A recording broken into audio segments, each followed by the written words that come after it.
No nosso entendimento, não há contradição entre os termos, porque eles adquirem o significado, o sentido contextual, né? Então, eles não estão falando exatamente da mesma coisa nos referidos contextos. Quando o Gênesis está narrando a criação do ser humano, e principalmente a corrupção do ser humano, então é dito que Deus ele teve essa sensação forte de pesar ao ver, né, o ser humano naquele estado de corrupção. Não é exatamente uma mudança de essência, no meu entendimento, nem mesmo uma mudança de atitude de Deus. Eu vejo isso como um sentimento de pesar, né? É interessante que quando a primeira tradução do Antigo Testamento foi feita, né, que é a Septuaginta, foi feita para o grego, eles traduziram desta forma.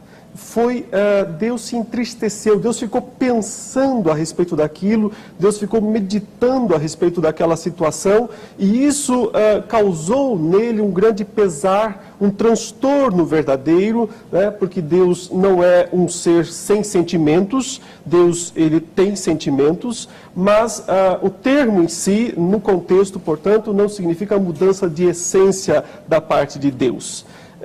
Eu vejo essas expressões, quando fala que Deus se arrepende, não é o único texto, há outras passagens mencionando isso, geralmente elas estão dentro da condicionalidade, ou seja, Deus ele diz que vai fazer uma coisa, mas quando o ser humano muda, se arrepende, então Deus não o pune, Deus não o condena. E o inverso também é verdadeiro. Quando o ser humano aparentemente se compromete com uma aliança de fazer o que é certo, mas ele não faz, então Deus age de forma contrária. Então, a reação de Deus está em relação à mudança do ser humano. Quem muda mesmo é o ser humano, não é Deus quem muda. Esse é o nosso entendimento da passagem. Muito obrigado. Esse foi o reverendo Leandro Lima, da Igreja Presbiteriana do Brasil. Vamos ouvir agora o pastor Carlos Augusto Vailate. O senhor é hebraísta. Sim. Então, vamos lá. Então, eu, de modo geral, concordo com o reverendo Leandro, né? Aqui a palavra hebraica para arrepender-se, ela vem do hebraico naham. Naham tem alguns sentidos básicos, fundamentais, dentre os quais destacamos confortar, consolar, lamentar, arrepender. Quando nós vamos para a Septuaginta, como aqui o reverendo muito bem colocou, nós temos aqui o termo equivalente que é entimeomai.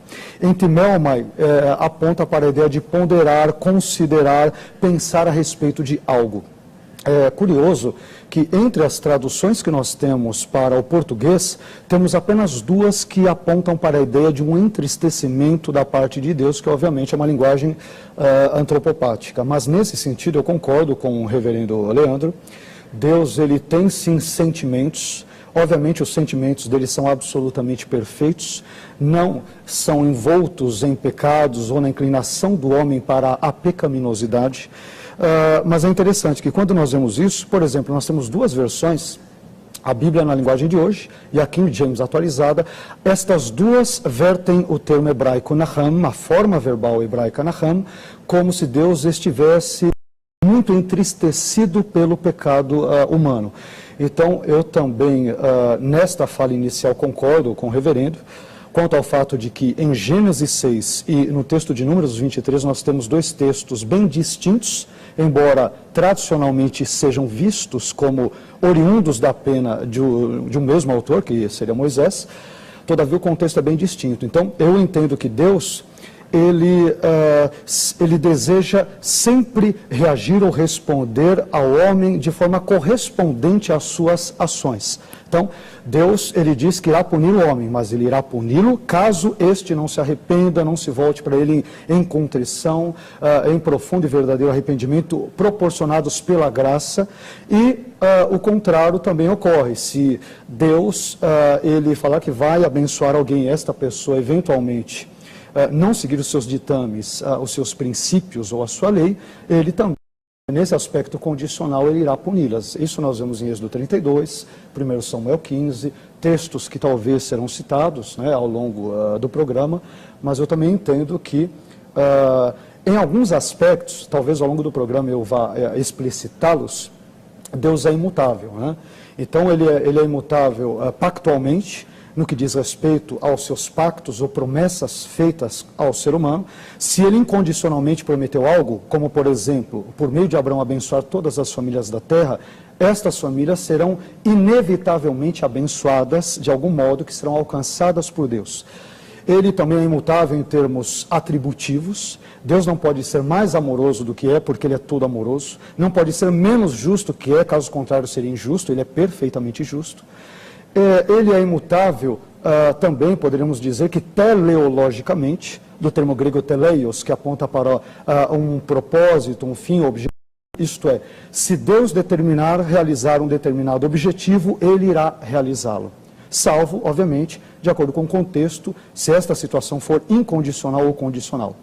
E, em último caso, em outros termos, mas também de acordo com a fala do reverendo, pelo que eu ouvi agora no início, Deus é imutável em termos ontológicos.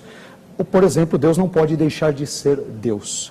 Ele não pode ser melhor do que é, porque ele é perfeito. E uma vez que ele é perfeito, não pode ser melhor ou pior, não pode sofrer gradações na sua perfeição ontológica, no seu ser. Então, de forma bem introdutória, eu diria isso. Por que os tradutores escolheram a palavra arrependeu-se em Gênesis?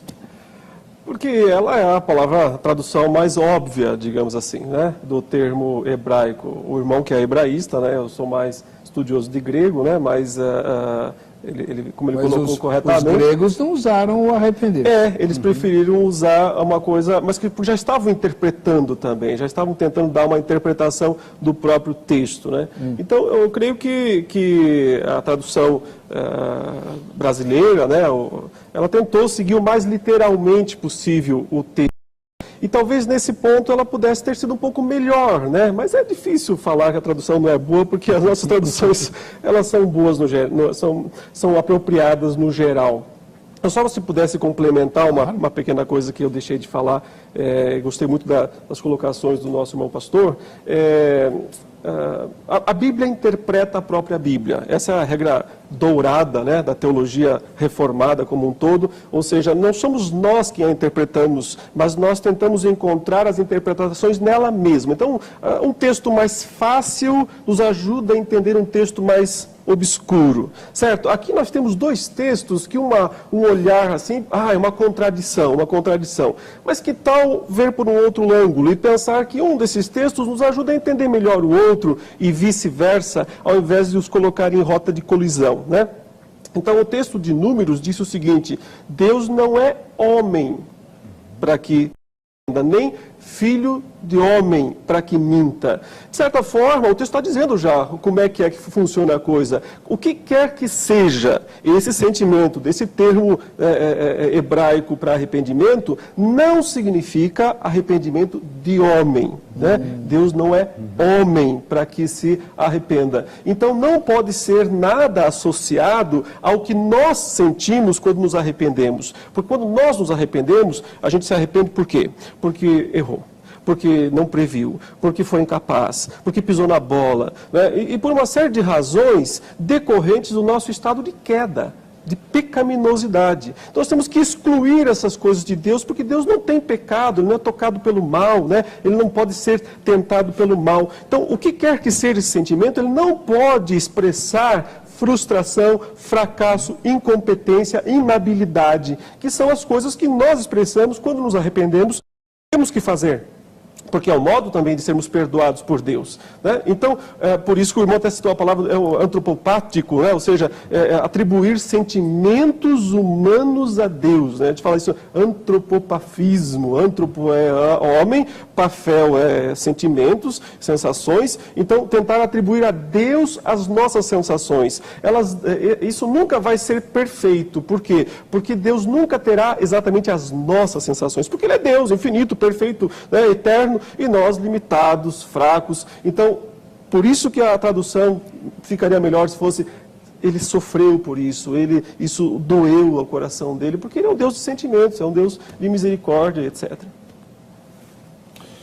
Naham.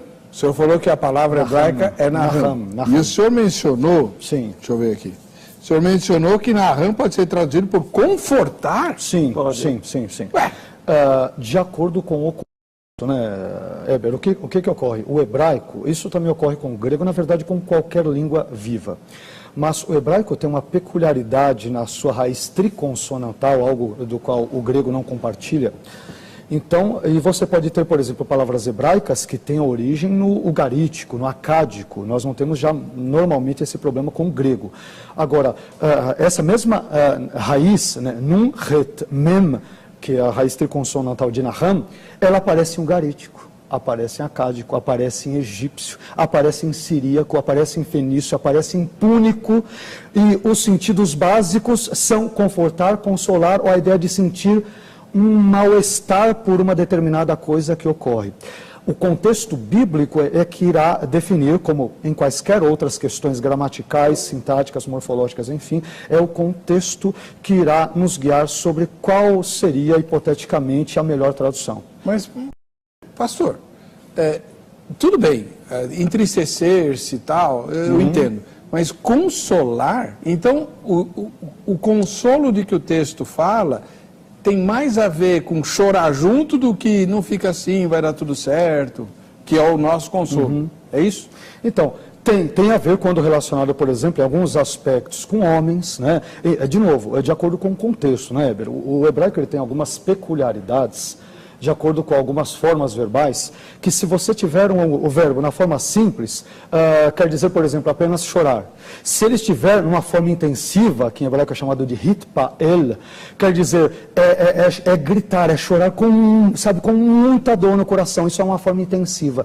Isso irá ser determinado pela forma do verbo de acordo com cada contexto. Daí essas distinções tão abruptas de sentido, né? Então, é o contexto, como sempre irá determinar, né? Agora, eu concordo com que o sentido de pesar, de se entristecer, como a Bíblia, na linguagem de hoje, como a KJA, King James atualizada, são as duas únicas em português, até onde Como a minha memória fez? A NVI arrependeu-se, Bíblia de Jerusalém arrependeu-se, TEB, tradução ecumênica da Bíblia, arrependeu-se, ARA, Almeida Revista Atualizada, arrependeu-se, Almeida Revista Corrigida, arrependeu-se, Almeida Revista Contemporânea, de Thompson, arrependeu-se, todas elas seguem...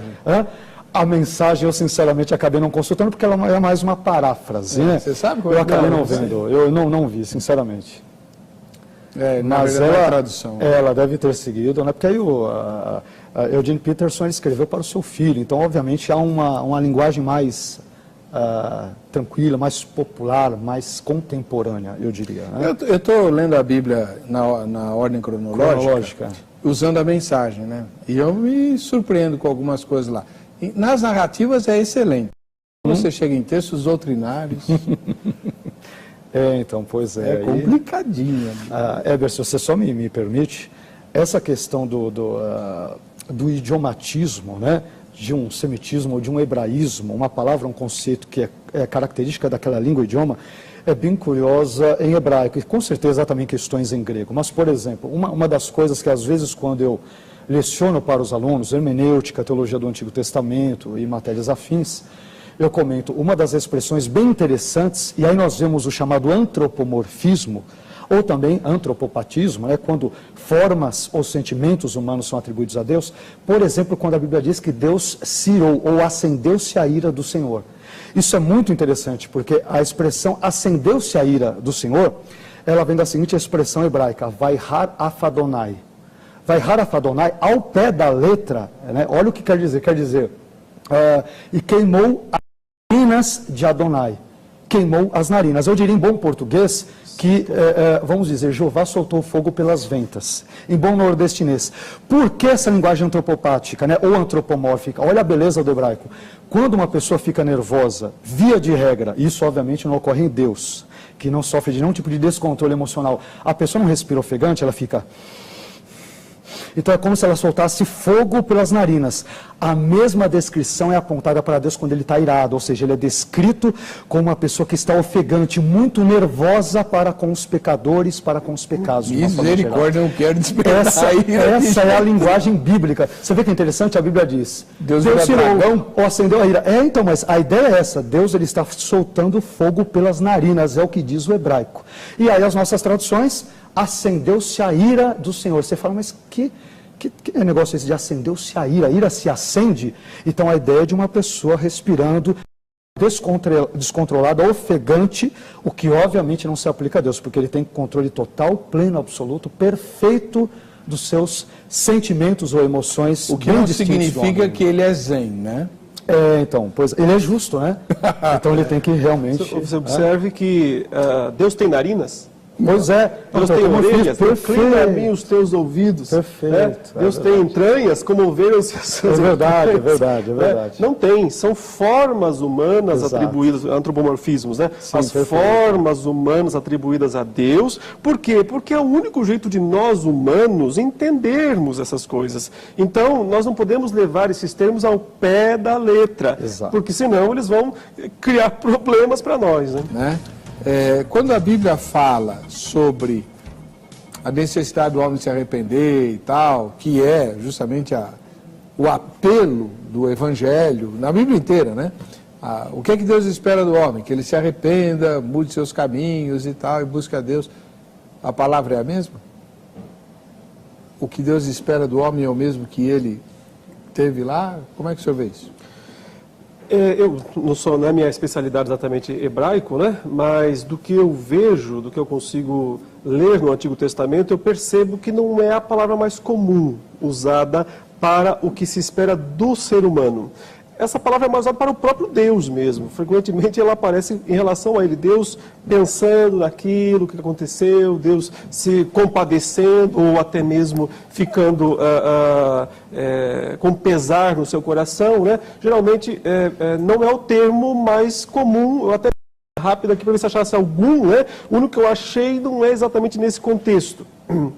Então, pelo que eu percebo, não é a palavra mais comum usada para o ser humano, que seria, né, o arrependimento, a metanoia no Novo Testamento, né? Não seria exatamente a mesma correlação, né?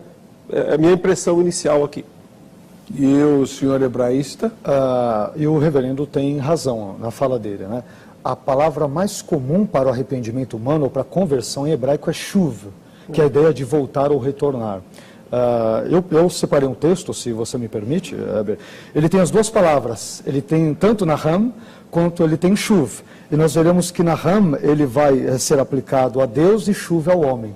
Então, por exemplo, eu acho que é um texto bem apropriado, que é Jeremias 18, versículos 7 a 10. Jeremias capítulo 18, versículos 7 a 10, o texto diz assim: no momento, Deus falando para Israel, no momento em que eu falar contra uma nação e contra um reino, para arrancar e para derribar e para destruir, se a tal nação contra a qual falar se converter, shuv, a palavra voltar, retornar, dar meia volta, é a ideia de conversão, e vamos assim dizer, grosso modo, que seria equivalente à ideia de metanoia, né? A mudança de mente.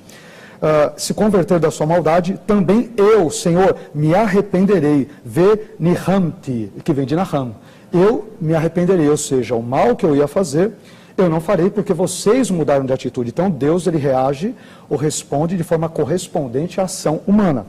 E aí ele diz, me arrependerei do mal que pensava fazer-lhe.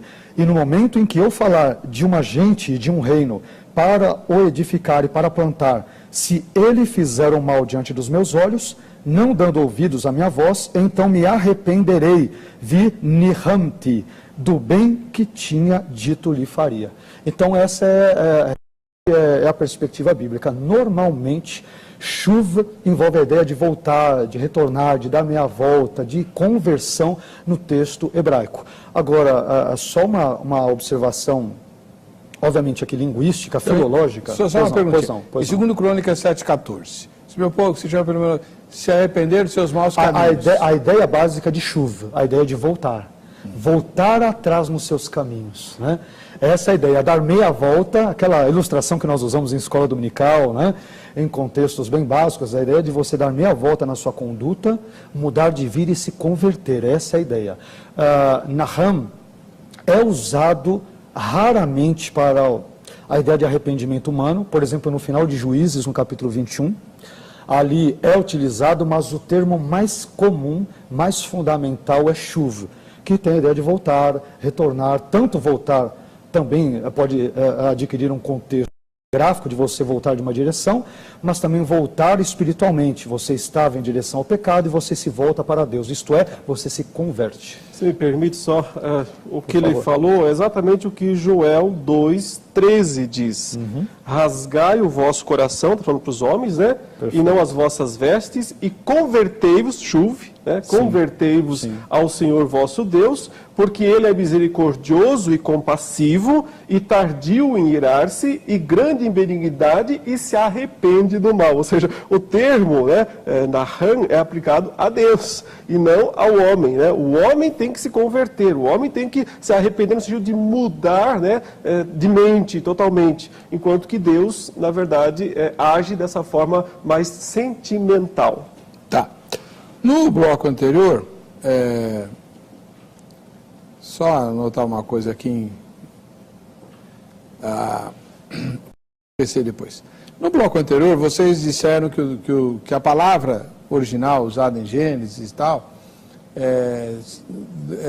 ela tem a ver, não tem a ver com mudança de atitude, tem a ver com tristeza, pesar, e eu não entendi até agora por que também significa confortar, né, consolar, sei lá. Mas enfim. Talvez só, se me permite, claro. Deus se arrependeu, quer dizer, esse conforto talvez foi para ele mesmo. Ele teve que se confortar de ver a situação do homem. Mas, por exemplo, no livro de Jonas, nós temos uma mudança dramática e drástica de atitude da parte de Deus, que inclusive revolta o profeta. E aí? Eu diria que não há uma mudança, de novo, Weber, eu entendo o seguinte: qualquer alteração na atitude do homem para com Deus exige uma alteração correspondente na atitude de Deus para com o homem. Esse é o caso de Gênesis 6,6, esse é o caso de Jonas, se eu não me engano, capítulo 3, versículos 9 e 10, é o caso da escolha de Deus de Saul em 1 Samuel 15, que aparece especialmente o mesmo contexto de Números 23 e assim por diante. Agora, eu entendo que os contextos são distintos, o contexto de Gênesis 6,6 e de Números 23, 19. Em Gênesis 6,6, o relacionamento de Deus para com o homem, ele é condicionado e correspondente ao relacionamento, ali, né, ao comportamento do homem, melhor dizendo. Em Números 23, eu entendo que a ideia de que Deus não é homem para que minta, nem filho do homem que se arrependa, nós temos ali um outro contexto, onde a passagem de Números 23, ela fala sobre o propósito divino inalterável na escolha de Israel como seu povo peculiar. Porque se nós lermos o contexto de Números 23, que começará em Números 22, quando Balaque, rei de Moabe, ele pede para que Balaão, que não é propriamente dito um israelita, ele vem da região de Petor, que antigamente corresponderia a Carquemes, e hoje estaria entre a Turquia e a Síria. Então ela é uma pessoa meio que estrangeira, talvez se converteu ou nem tanto ao Deus de Israel ou à fé israelita, e está no meio do povo. Então por isso que ele tem comportamentos esquisitos, nada tipicamente israelitas, creio eu, entre Números capítulos 22 a 23. Então, Balaque, ele quer subornar, ele quer comprar Balaão, né, o rei de Moabe, ele quer comprar Balaão para que este amaldiçoe a Israel. E por esse meio, assim ele possa então prosperar nos seus ataques contra Israel. No mundo antigo, havia uma crença, eu diria que meio que mágica, que dizia que as palavras das pessoas, uma vez ditas, uma vez pronunciadas, tanto para o bem, no caso a bênção, quanto para o mal, a maldição, elas eram irrevogáveis e elas acabavam cumprindo o seu propósito de abençoar e amaldiçoar as pessoas. Então, Balaque, que é um rei pagão, com esse tipo de concepção teológica supersticiosa, tendo-a em mente, ele chama Balaão e fala, olhe, pede para ele subir num dos cumes do monte, olha a quarta parte, o finalzinho de Israel. Ele teve um contato geográfico e físico, ou seja, então agora profira uma maldição, porque se Israel for amaldiçoado, eu conseguirei vencê-los.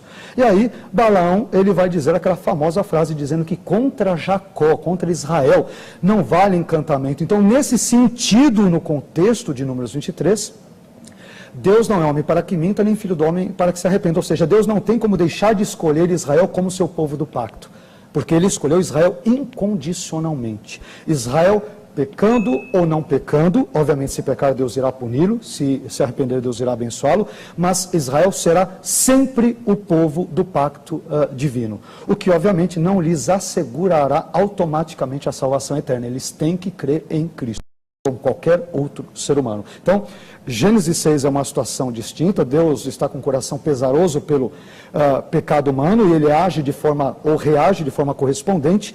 Em Números 23, a palavra é a mesma, o contexto é outro. Lá o que está em jogo é a escolha unilateral, incondicional, inalterável de Israel como povo de Yahvé. Então, nesse caso, Deus não tem como mentir ou voltar atrás na sua promessa de escolher Israel como povo. Os contextos são diametralmente opostos. Bom, reverendo Leandro, explica para mim, à luz do que ele acabou de dizer, por que que Deus escolheu Saul e depois mudou de ideia, se ele não muda, né? E por que que Deus disse que ia destruir Nínive e depois mudou de ideia, se ele não muda? Muito bem, são duas coisas bem diferentes aí, porque no caso de Saul, a Bíblia revela, inclusive, que Deus o levantou para punir o povo. O povo pediu um rei, e Deus não queria que ele pedisse um rei, Deus queria confiasse em Deus como o único rei, certo? Eles disseram, não, a gente quer um rei conforme as outras nações que tem por aí. Aí Deus disse, então eu vou dar um rei conforme as outras nações, já que vocês querem, cada povo tem o governante que merece. Então Deus deu Saul como uma disciplina para Israel, até que então ele desse Davi, quando chegaria o momento de ele dar um rei segundo o seu coração, um homem segundo o coração de Deus. Mas até que isso acontecesse, ele colocou, de fato, alguém ali, um escolhido também, para ser um juízo contra Israel. Então, aí não tem relação nenhuma com Deus quis abençoar Saul e depois mudou de ideia e tal. Não, é um propósito específico de Deus. No caso de Nínive, no caso de Jonas e da pregação em Nínive, isso é o que acontece até hoje, o tempo todo. Deus está mandando nós pregarmos o evangelho, arrependei-vos e convertei-vos, né? Porque senão vocês vão todos para o inferno, é isso que a Bíblia fala. Se vocês não se arrependerem e não se converterem, vocês vão perecer, né? A mensagem do evangelho é essa. Quando alguém se arrepende, quando alguém se converte, Deus não o manda para o inferno, Deus não o condena, ao contrário, Ele o salva. Então, quem mudou? Deus ou o homem? Na verdade, quem mudou foi o ser humano. Ele teve a mudança que alcançou os padrões da condicionalidade de Deus. Portanto, Deus agiu de acordo com a sua palavra. Ele está dizendo, se você se arrepender, você será salvo. Se você não se arrepender, você será condenado. Como ele se arrepende, Deus o salva. Não é por isso que Deus mudou. Quem mudou foi o homem. O homem traiu Deus? De certa forma, sim. O homem desobedeceu a Deus, a ordem que Deus deu. Isso foi uma traição, mas não dá para levar para esse lado passional, né, de marido e mulher, não é exatamente nessa, acho que essa comparação não ajuda muito, porque a gente acaba novamente tentando mostrar um arrependimento humano para Deus. Né? E o texto fala, Deus não é homem para que se arrependa. Então a gente tem que tentar não misturar os sentimentos resultantes da nossa queda para Deus. Então, embora seja uma traição, não é uma traição conjugal. Mas, pastor Vailate, Deus não sabia que o homem ia cair? Acho que você estava lendo o meu pensamento, é isso que eu ia entrar nesse assunto. É óbvio que Deus é traído pelo homem. Agora, obviamente, nada pega Deus de surpresa, nada é absolutamente nada. Ele é onisciente, é onividente, vê todas as coisas, perscruta todas as coisas, é presciente, sabia que tudo isso ocorreria, e isso não pegou a Deus de surpresa. Agora, a Bíblia ela está narrando os eventos assim que estes ocorrem. Naquele exato momento, no contexto de Gênesis 6, que é introdutório ao dilúvio, pelo fato da maldade do homem ser constante, é só lermos o versículo 5, né? Gênesis 6, 5, um versículo antes de Gênesis 6, 6, e diz que a maldade do homem era contínua e constante. Devido a esse contexto, naquele presente momento, Deus então se entristeceu por ter criado o homem.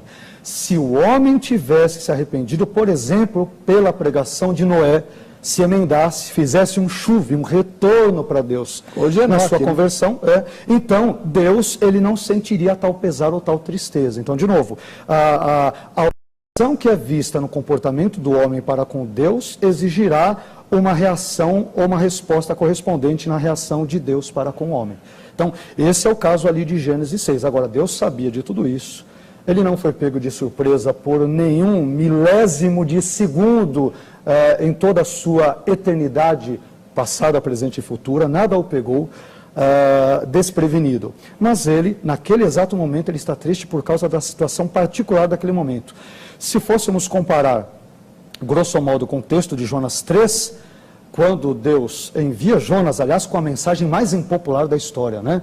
Aliás, a mensagem de Jonas, ela tem uma linha, né? Daqui a 40 dias e Deus vai passar o facão, vai passar a espada. Daqui a 40 dias vocês morrerão. Então, naquele momento, a atitude de Deus é de ira e de destruição na sua intenção, caso o povo não se arrependesse. Como o povo se arrepende, o que poderia ter ocorrido no contexto de 6, então a reação correspondente divina seria outra. Então o homem muda, o homem age de forma A, B ou C, enfim, e de acordo com a sua ação, Deus reagirá ou responderá de forma correspondente. Agora, outra fala também das entrevistas, alguém falou lá que Deus se arrependeu de ter criado a natureza má do homem. Deus criou a natureza má do homem? Não. Isso a teologia reformada não defende, nunca defendeu, porque não é bíblico, né?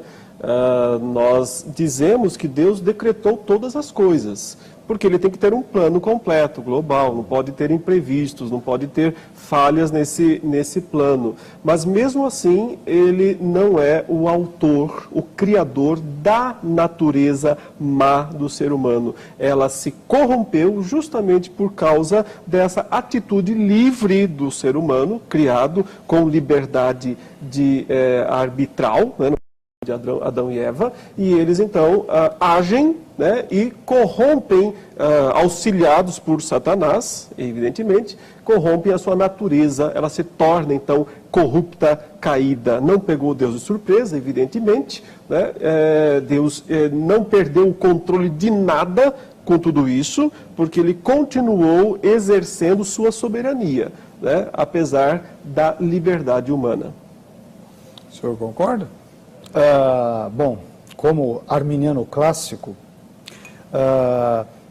obviamente a visão clássica calvinista, não diria necessariamente reformada, né, porque arminianos também são reformados em termos de definição. Eu diria que Deus, claro, ele é soberano, mas que ele não rege o universo de uma forma tão meticulosa e exaustiva a ponto de preordenar absolutamente todos os acontecimentos do universo. Caso contrário, ele seria inexoravelmente, logicamente, o autor do mal e do pecado. Obviamente, o reverendo, ele defende o compatibilismo, eu defendo o chamado livre-arbítrio libertário, ou libertarismo, né, que tem várias outras nuances. E eu entendo de forma distinta. Por exemplo, Deus jamais decretaria a queda do homem. Tudo que acontece, por exemplo, o pecado de Adão e de Eva, ele é contingente. Adão não precisava ter pecado. É óbvio que Deus sabia, pela sua presciência, pela sua onividência, que ele pecaria, mas ele não precisaria ter pecado. De modo que a redenção para a humanidade, na concepção arminiana, ou para um grupo de pessoas eleitas na concepção calvinista, a meu ver, ela só existe porque Deus, ele reage ou responde ao pecado adâmico depois de Gênesis 3 ao longo de toda a história. Então, o que eu entendo, Weber, por exemplo, é que a escolha de Abraão como um elemento, um instrumento histórico redentivo para abençoar toda a humanidade, a vinda ao surgimento de Israel, a encarnação de Cristo, a sua vida, morte e ressurreição, até o surgimento da igreja são contingentes. Nada disso precisaria necessariamente ter ocorrido da forma como ocorreu, se o homem não tivesse pecado. Então, Deus nunca teve a mínima intenção, o mínimo desejo de decretar a queda humana. Ele permitiu, ao criar seres livres, mas nunca teve a menor intencionalidade de fazer com que o homem caísse em pecado. Caso contrário, ele seria, a meu ver, de forma lógica e consistente, o autor do mal e do pecado. Bom, por que que o arrependimento de Judas Iscariotes não valeu e o arrependimento dos outros pecadores vale? Porque ele não era eleito? É a nossa resposta, evidentemente. Mas a gente pode analisar um detalhe a mais. Seria uma simplista dizer porque ele era o filho da perdição, né? O Cristo de fato o chama disso, né? Diz, eu rogo obrigado ao Pai e tal, porque eu guardei todos os que me dessem teu nome, exceto aquele, né? Para que se cumprisse a Escritura, né? O filho da perdição.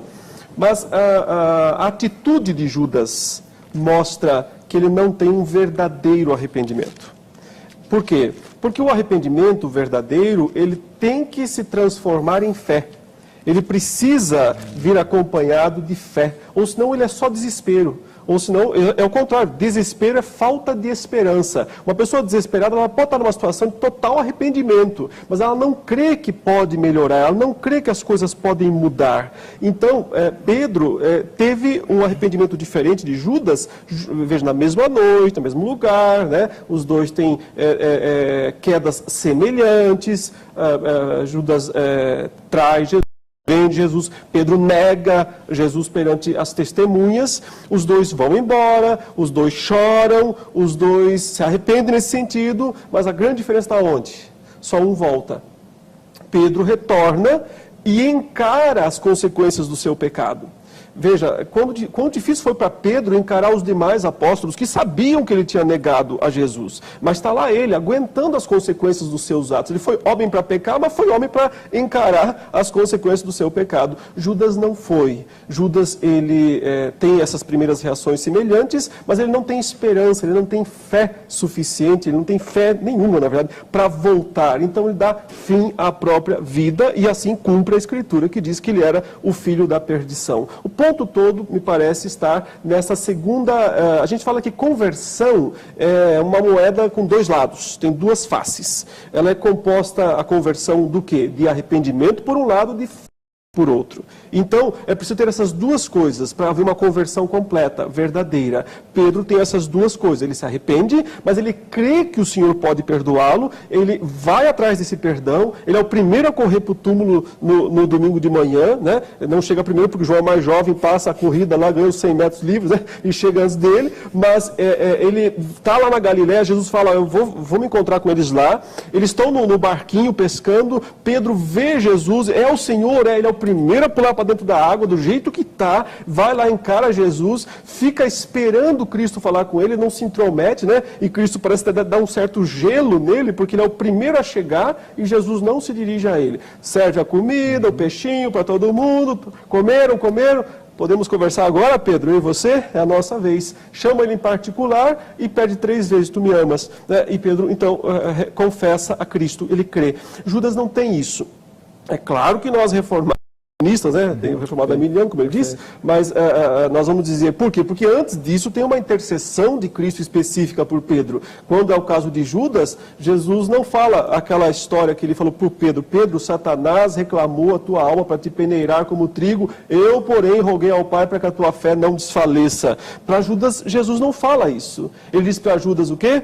Judas, não temos a noite inteira, o que tiver que fazer, faz depressa. Judas levanta e vai e realiza o seu ato. Então, existe uma intercessão específica de Jesus por Pedro, que não há, nesse caso, a Bíblia não mostra que ele teve por Judas. Mas o ponto nosso para entender é, Judas não crê, Pedro crê. Então, arrependimento sem fé é desespero. Quer acrescentar alguma coisa? Sim, se você me permite. Bom, na minha compreensão, quando nós falamos de Judas, ele é chamado de o filho da perdição, né? Hohuios tesapoleias, o filho da destruição. Eu posso usar essa terminologia, se eu fosse determinista, talvez um calvinista supralapsariano, eu diria que Judas ele já foi determinado por Deus desde a eternidade passada para o inferno. Eu creio que, acho que o irmão não deve ser supralapsariano, deve ser infra, creio eu, né? Mas o que ocorre? Essa expressão, Hohuios tesapoleias, o filho da perdição, que aparece em João capítulo 17, versículo 12, e também em 2 Tessalonicenses, aplicada ao anticristo, ela é passível de ser interpretada pelo menos de duas formas. Eu entendo o seguinte, que essa expressão, primeiramente, é um hebraísmo. Essa ideia de filho de, assim como aparece filhos de Belial aos filhos de Eli no texto de Samuel, refere-se a pessoas que têm um comportamento, um caráter, uma vida de pessoas do maligno, né? Belial, em hebraico, tem um sentido básico de maligno, ou seja, as pessoas se comportam tanto como pessoas distanciadas de Deus, que são vistas no idiomatismo hebraico como se fossem filhas do próprio mal, do maligno.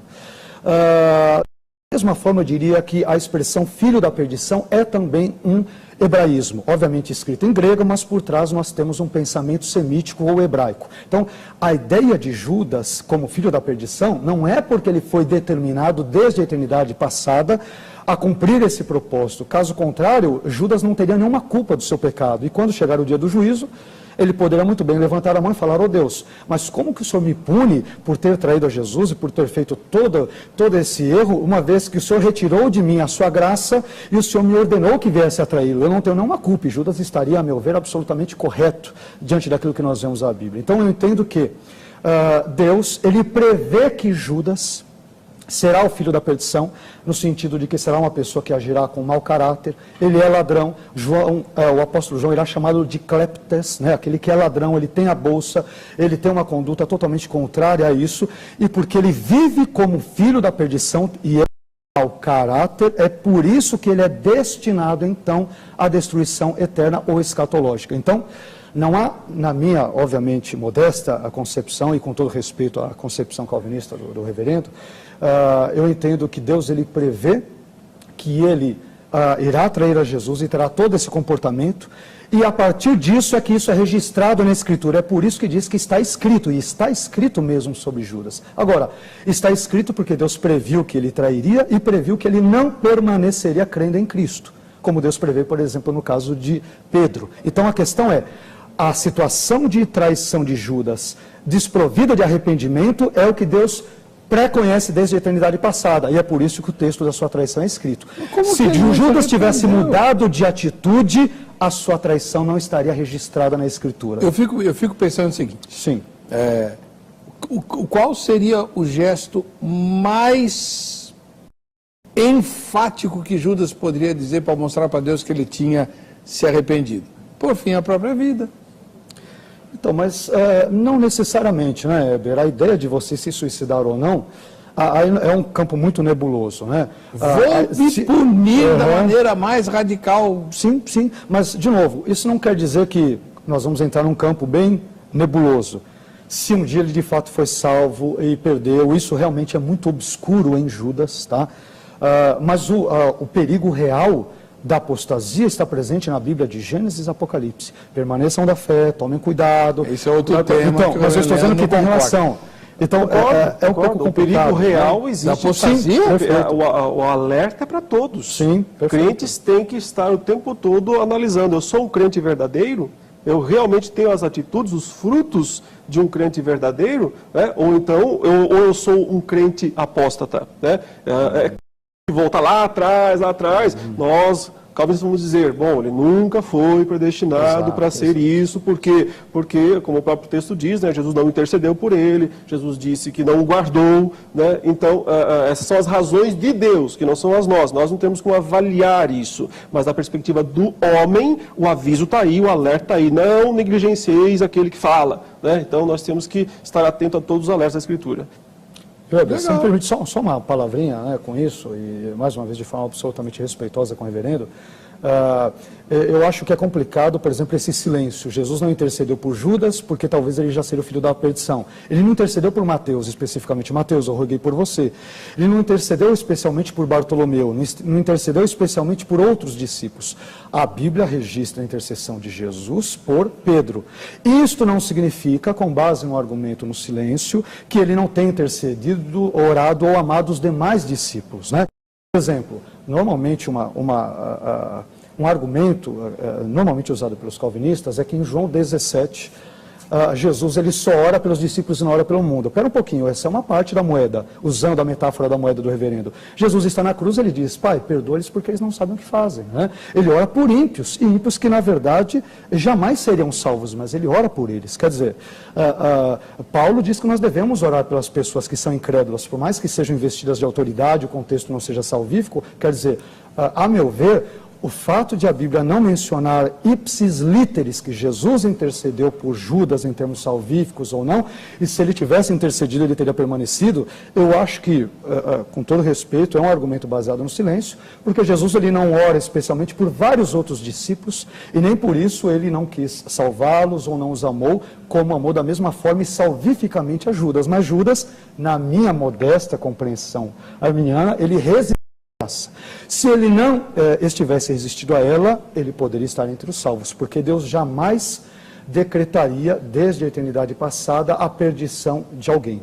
Jamais. Se ele fizesse isso, haveria pouca distinção entre ele e o diabo. A minha opinião também é modesta sobre esse assunto. Eu sei que não é o nosso assunto aqui. Ele é bom nas palavras. Não, eu entrei porque o assunto dele sugeriu esse tipo de diálogo. É que quando o Senhor fala a Pedro, ele usa o Satanás vos reclamou para vos peneirar como trigo. Então ele estava falando do grupo apostólico inteiro, não só de Pedro. Né? Então, a tentação de Satanás naquela noite foi contra todo o grupo, mas apenas um ele possuiu, que é o que o texto diz no capítulo 22, início. Satanás entrou em Judas. Né? Então, a situação de Judas ela é muito distinta dos outros 11 apóstolos. Né? Por isso que, na nossa opinião, quando Cristo diz aí mesmo, no capítulo 22, verso 20, né, e 23, ele fala a Judas, porque o Filho do Homem, na verdade, vai segundo o que está determinado. Mas ai daquele por intermédio de quem ele está sendo traído. Então, esse é o compatibilismo que nós defendemos. São as duas coisas. Tanto é verdade que Deus determinou que Judas fizesse isso, nós defendemos isso, sim, porque ele é o filho da perdição, porque Jesus não intercedeu especificamente por ele, mas também é verdade que Judas foi um agente livre na sua ação e, portanto, responsável por ela, ao ponto de Cristo dizer, você vai pagar por isso. Mas esse é um assunto fora do nosso escopo. Então, uma das coisas que é importante que a gente destaque em relação ao tema de hoje é que a questão do arrependimento não é tão simples. Por exemplo, mas por que Deus não me ouve se eu estou arrependido? A questão, o arrependimento precisa ser completo, no sentido de gerar fé, ou de ser acompanhado pela fé. Isso. Estou com dois teólogos aqui, tem que tomar cuidado com o que eu falo. É isso? Exatamente. É preciso que haja a certeza, a fé, a esperança do perdão. Do contrário, é só remorso, é só desespero. Né? Judas, além de tudo, ele faz algo que Deus não permite, que é tirar a própria vida. Né? Só o Senhor tem esse direito. Então, o Judas ele não tinha o direito de fazer isso, de tirar a própria vida. Não vamos discutir aqui se um suicida, eventualmente, uma situação específica pode ser salvo, é um outro assunto. Né? Mas no caso de Judas, ele peca, ele falha, ele trai e ele vai e dá fim à própria vida. Então, ele não tem realmente as evidências de que se converteu, de que havia Mas eu fé. posso fazer uma pergunta difícil? Mais uma? O irmão acha que Judas, em algum momento, concluiu que Jesus era, de fato, Filho de Deus? Eu creio que não. Eu acho que ele começou a duvidar seriamente das intenções de Jesus quando Jesus começa a recusar as coisas que estão sendo oferecidas para ele, né? A possibilidade de ser o rei, e ele, até a tese de um escritor americano, o John MacArthur Jr., né? Ele diz que o problema de Judas é que Judas queria mesmo dinheiro, e ele pensou que ele lucraria muito com Cristo, assumiu a tesouraria do rei. Isso, e começou o secretário da Fazenda, né? O ministro da Fazenda, o presidente do Banco Central. Então, ele pensava que ia ter muito isso, e quando ele começou a perceber que os prejuízos estavam sendo maiores do que os lucros, ele pensou, 30 moedas de prata não dá para jogar fora, né? No fim, acabou jogando, mas foi atrativo no primeiro momento.